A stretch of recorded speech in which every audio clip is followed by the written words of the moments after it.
terkait Ummu Abiha, apakah keistimewaan tersebut spesial hanya untuk figur Sayyidah Fatimah atau juga bisa diteladani oleh perempuan, anak-anak perempuan yang lain? Terima kasih. Tentu Sayyidatina Fatimah sallallahu alaiha teladan bagi setiap kita, bagi setiap anak perempuan dan anak laki-laki. Dan teladan ini anjuran, jadi ajakan perkhidmatan tanpa batas dari kita kepada orang tua kita. Nah, tetapi gelaran Ummu Abiha itu disematkan oleh ayahanda. Jadi akan menilai setiap di antara kita menjadi ummu dari ayahnya itu adalah orang tua kita. Tolak ukurnya di situ. Terpulang orang tua lah dalam menyampaikan keridhoannya, kesaksian keridhoannya kepada Allah Subhanahu wa Ta'ala. Mungkin membahasakannya tidak seperti baginda Nabi SAW membahasakan putri terkasihnya dengan Ummu Abiha. Mungkin orang tua kita akan memanggil kita dengan kata-kata yang lain, yang intinya adalah kerelaan orang tua, keridhaan orang tua, kebahagiaan orang tua kita karena perkhidmatan yang kita lakukan. Tidak jadi misalnya oleh orang tua kita menggelari kita sebagai Ummu Abiha, menggelari anak-anak perempuannya dengan Ummu Abiha, boleh jadi sebagai ajakan.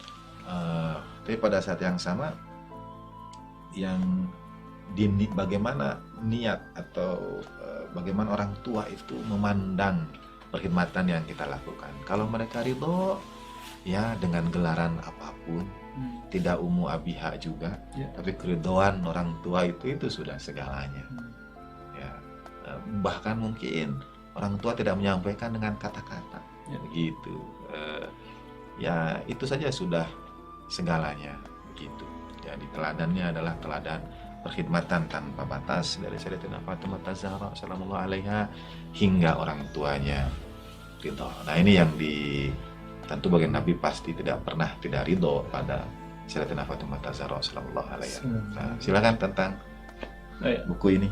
Nah ini contoh pemirsa salah satu buku yang khusus ditulis tentang Sayyidah Fatimah Zahra sallallahu alaiha. Kita bisa baca judulnya Zulamat Fatimah Zahra sallallahu alaiha.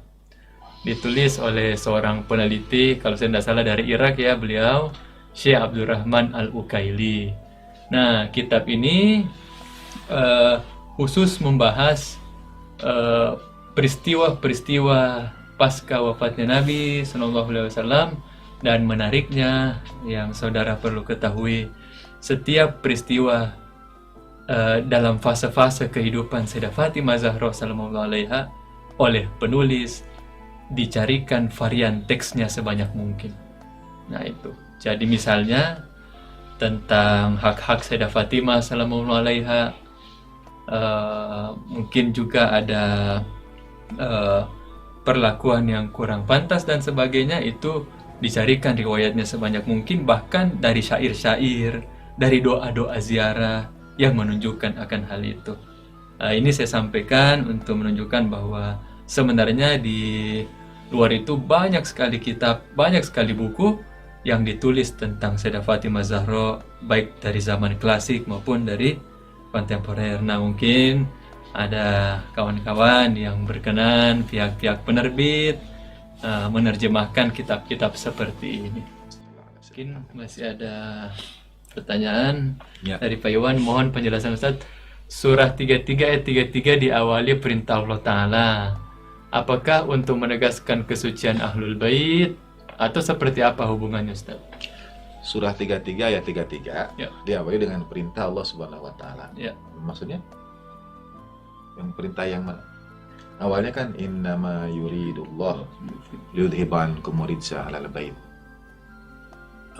Bagaimana? Mungkin surat 33 atau mungkin yang yang dari atasnya. Yang dari atasnya ya, yang maksud Nafi Buyuti. Ya. Paham sekarang. Terima kasih.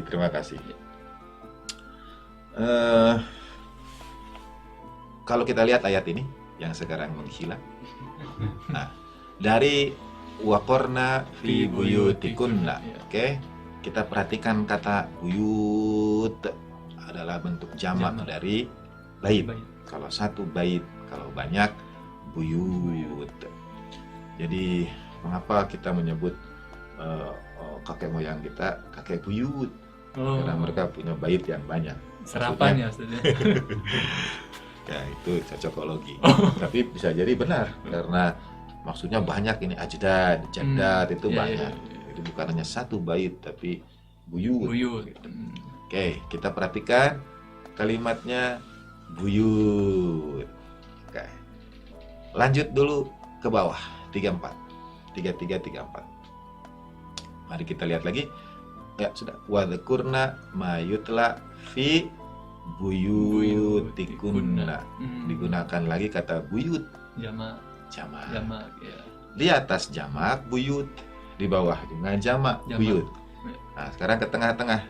Yang Maksudnya ketiga-tiga lagi tiga-tiga tadi. pada dari inna ma yuridullah. Ya. Terima kasih. Liyudhiba ankum ridsa ahlal Bait. bait. Sudah tidak jamak di sini. Tidak jamak. Tidak jamak ya. Tidak ahlal buyut, Ya. tapi ahlal bait. Jadi di awal buyut, di akhir buyut, di tengah-tengah ada Bait. bait. Masya Allah, diberi warna hijau. Allahumma salli ala sayyidina Muhammad wa ala sayyidina. Di studio terdengar suara yang kemudian kami bersolawat. Apa hijau? Kubah Rasulullah sallallahu alaihi wasallam. Begitu, saudara. Nah, jadi mengapa ada perbedaan ini? Ya ini untuk takhsis, untuk pengkhususan. Apakah pengkhususan ini menegaskan keutamaan? Disitulah terjadi penafsiran. Yang jelas takhsis, dan takhsis adalah pengkhususan atau pengistimewaan. Kalau saudara kemudian mengatakan pengistimewaan adalah pengutamaan, dibenarkan karena memang dari umum kemudian ada yang khusus. Ya. Gitu. Jadi ada pengecualian, ada pengkhususan, ada pengistimewaan yang juga bisa kita maknai sebagai keutamaan karena yudhiba ankum ridsa wa yutahhirakum tathira. Dan itu keutamaan. Dihilangkan dosa, disucikan sesuci-sucinya. Itu keutamaan. Karena yang di atasnya buyut, nah waqorna fi buyutikunna wala tabarrajna tabarrujal jahiliyatil ula. Dan seterusnya ada perubahan kata ganti dari kunna menjadi ankum begitu. Mengistimewakan al-bait yang dimaksud di antara buyut yang ada. Bahkan ada penisbatan juga bahwa ahlul bait tidak merujuk kepada bait min buyut yang ada, tapi merujuk kepada baitullah.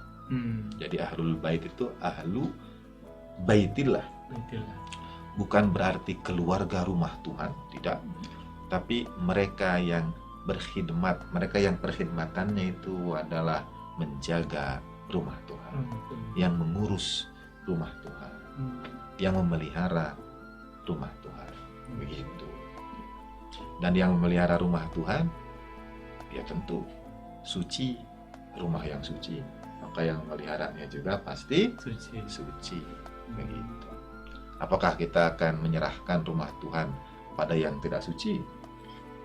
Ya, yang suci tentu dijaga dan dipelihara oleh yang suci pula. Gitu.